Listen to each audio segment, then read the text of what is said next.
যা, কি হয়েছে আপনার? শ্বাসকষ্ট, পা বোটা, হাড়ে পানি জমেছে। কতদিন থেকে হয়েছে এটা? 8 দিন। দিয়ে পানি খাই কিছু হয়নি, দিয়ে বহরমপুরে গোলাম বসিরের কাছে আপনাদের বাড়ি কোথায়? আমার বাড়ি পিঁপড়াখালি। আচ্ছা, এটা কতদিন থেকে হয়েছে সমস্যাটা? আমার টিভি হয়েছিল। হ্যাঁ, টিভি একবার 6 মাস ওষুধ খাইছি, তারপরে আবার কিছুদিন 2-3 বছর পরে আবার হয়েছিল। এই 1.5 বছর একটানের ওষুধ খেয়েছিল। 1.5 বছর? মানে টোটালে 2 বছর ওষুধ খাইছি। হ্যাঁ, টিভির ওষুধ, টিভির কোনো প্রবলেম নেই, টিভি কোনো সমস্যা নেই। কত ছবি করছে, কত কি করিস, কোনো আসছে না, আসছে না। টিভি আসছে না। তবে এই শ্বাসকষ্ট, পা বোদা, আর এবার এই ক্যামেরায় ছবি পরিষ্কার করে বললাম একটা হাড়ে পানি জমিয়েছে নাকি। ভালো হয়ে যাবে বলেছে নাকি? ভালো হচ্ছে, কিছুই হচ্ছে না। তো ভালো জায়গায় দেখাতে হবে, ভালো ডাক্তার। যখন পয়সা পাবো কোথায় পাবো বুঝতেছে না, বাইরে ছবি করতে গেলে মেলা টাকা। কিন্তু এখন ডাক্তার মেলা টাকার ব্যাপার। সে তো অবশ্যই, এটাই তো আমাদের পশ্চিমবাংলায় এই অবস্থা যে ডাক্তারের ফিস দিবেন না, রিপোর্ট করাবেন না, ওষুধপত্র কিনবেন, অনেক সমস্যা। এখন কিচ্ছু করার না, পেট চলছে না, চলছে না। মানে এই কি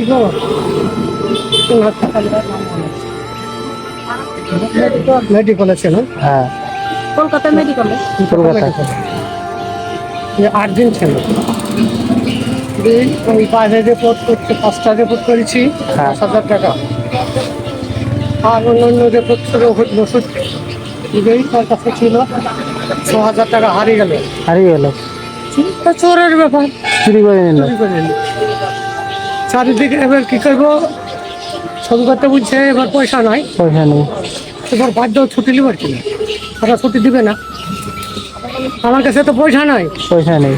তাহলে আমি কি করি, একবার কি দেখাবো, তাহলে আমাকে ছুটি দেন, এটা ছুটি হবে না, পয়সার ব্যবস্থা করো। আমার যে পয়সা কোথায় থেকে কি ব্যবস্থা করি, মরে গেলে তো কিছু করার নেই। তাই ছুটি করি বাড়ি চলে। গোলাম রসুলকে ছেলে মেয়ে কেউ নেই? হ্যাঁ আছে, ছেলে আছে, 2 মেয়ে, একটা ছেলে।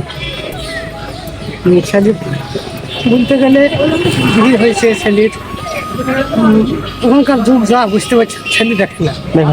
না, মিথ্যে কথা বলি তো আমার লাভ নেই। সে তো অবশ্যই। হ্যাঁ, আমার 2 মেয়ে আছে। একটা মেয়ে, ছোটো মেয়েটার দিহি হয়েছিল, সেই জামাই হিমাচলে থাকতে ছেড়ে দিয়েছে, দিয়ে আবার বিয়ে করে হিমাচলে পালিয়ে গেছে। ছোটো মেয়েটা ঘরেই আছে। চারিদিকটা ডুবতো, কি করি, কি করবো, ব্যর্থ চালাতে হবে। তাই 2 স্বামী স্ত্রীতে বাড়ায়, এদিকে প্রায় ভর্তি করতে নিয়ে দেখে 1-1.5 মাস কোনো দিকে বাড়াতে পারেনি। আজকে বলবো যে চলো যাই, এদিকে বাংলা বল ফলে সবাই গাইছে, যা হবে হবে, যাই। যদি ঘুরি যদি 200-400 টাকা যদিও হয়, তো আবার কালকে সোমবার আছে, কালে বাবা নিতে হবে বললাম ইসলামের কাছে। দেখতে হবে যদি কালকে কিছু ঘুরি, যদি আল্লাহ যদি মিলাই তো ওষুধটা তো হবে। সে তো অবশ্যই।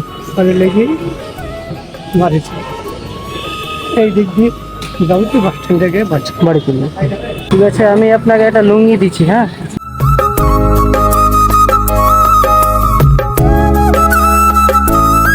এটা আমি দিচ্ছি, আপনি পড়বেন, ঠিক আছে? আচ্ছা, পছন্দ হয়েছে? পছন্দ? হ্যাঁ, আল্লাহ আচ্ছা, শুকর। ঠিক আছে। আচ্ছা, এই একটু আমি এইরকমই মানে মানুষকে যেটুকু পারি একটু সাহায্য করার চেষ্টা করি, একটু কথা বলি, মানুষের একটু সুখ দুঃখের কথা শুনি, একটু ভালো লাগে। আমি যতটা পারি একটু মানুষকে সাহায্য করার চেষ্টা করি, এটাই। আমার বাড়ি হচ্ছে ভগবান বলা। আসেন, ভালো থাকেন, সুস্থ থাকেন। আমার খুব কষ্ট, বিশাল কষ্ট। মেয়ে তো ঘরে আছে, এই চিন্তা, ছেলেকে দেখে না। ছেলে দেখে না? এই তো ছেলে দেখেন আমি আমি অনেকজনের সঙ্গে কথা বলেছি, সবাই দেখছি এই ছেলেরাই দেখছে না, যে বৌমার বিয়ে, ছেলের বিয়ে দিয়ে দিচ্ছি, বৌমা এসছে দিয়ে আর দেখছে না। ছেলে মাথা ধরলে শীতের থেকে লড়েনি। নবীন সেই ছেলে এখন যদি বিছনায় পড়ে থাকে তো পড়বা, বিছনায় পড়ে যদি থাকে তো বললো না যে আব্বা কি হলো, কি আব্বা ওষুধ আনতে হবে, কি মা কোনো হাত বাজার করতে হবে, কিছু লাগবে। কলকাতাতে আর্জেন্ট থেকেছি তো ফোন করে কি যুগ এলো বলেন তো, যে মা বাবা জন্ম দিচ্ছে ছেলে পিলেকে তারাই দেখছে না মা বাবা। কিছু বলিনি, ছেলে ভালো করতে ভালো।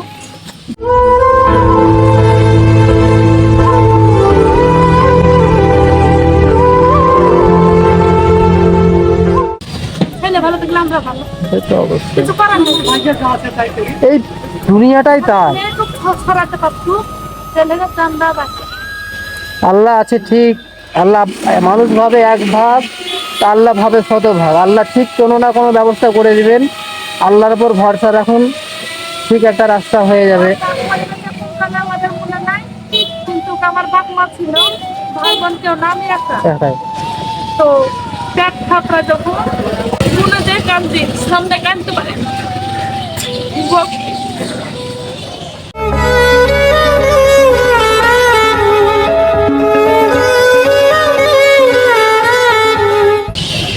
মারা 6 মাস হচ্ছে, বাপ মারা 12 বছর হচ্ছে। আর মা আছে, তোর মা আছে? দেখতে পারে আছে, ভাই আছে, কেউ দেখে না, না কেউ না। আল্লাহর উপর ভরসা করে চলেন ঠিক। আল্লাহ কোন বাড়ি থেকে বাড়ায়, আল্লাহকে স্মরণ করে বাঁচায়। সৎ পথে থাকলে ঠিক আপনাকে আল্লাহ উদ্ধার করবে। তুমি আমাকে উদ্ধার করো, তাহলে বাড়ি থেকে ফজরের নামাজ পড়ে বাড়ায়, আবার যে আবার ধরে আবার নামাজ। তো বাপ এখন ধরো বলতে গেলে বহু কথা না বললে কিছুই না। 15 বছরে বিয়ে দিয়ে দিয়েছিল বাপ মায়ের, তো ওই ধরে দিয়েছিল। তো যা করে খাতুনু আল্লাহ এমনই অমঙ্গল করবেন, রাস্তায় আমাকে বাড়াতে হবে। কি করবেন, কিছু করার নাই, যেটা কপালে লেখা আছে সেটা হবেই। দেশের লোকের সবাই বলে ঘরের বেটি মেলে ওয়ান টু ছেলে অন্য মেয়ে এলে পালু দেখে, আমি পালে কোথায় যাবো? কোথায় যাবে? কে আছে আমার? কে আছেন? অধিভক্তের মানুষ নাই, বুঝলেও ওয়ান না বুঝলেও ওয়ান। ওয়ান নিয়ে থাকি আল্লাহ ভালোবাসবে। এইখানে ওখানে বসে বসে মানে কারণে দেখো পারতে দেখো লাগা ফিরবো কোনো তাহলে ঠিক আছে খাবো। আল্লাহ ভালো থাক, ভালো সবাইকে দেবে দান করে, সবাই যেন দোয়া করে, তার দিলে আমি ছেলেটাকে দিলে উঠে ঠিক আছে, থাকেন, আসছে আমরা আবার ওইদিকে একটু যাবো। ভালো থাকেন, আবার যদি দেখা হয় তা আবার কথা বলবো।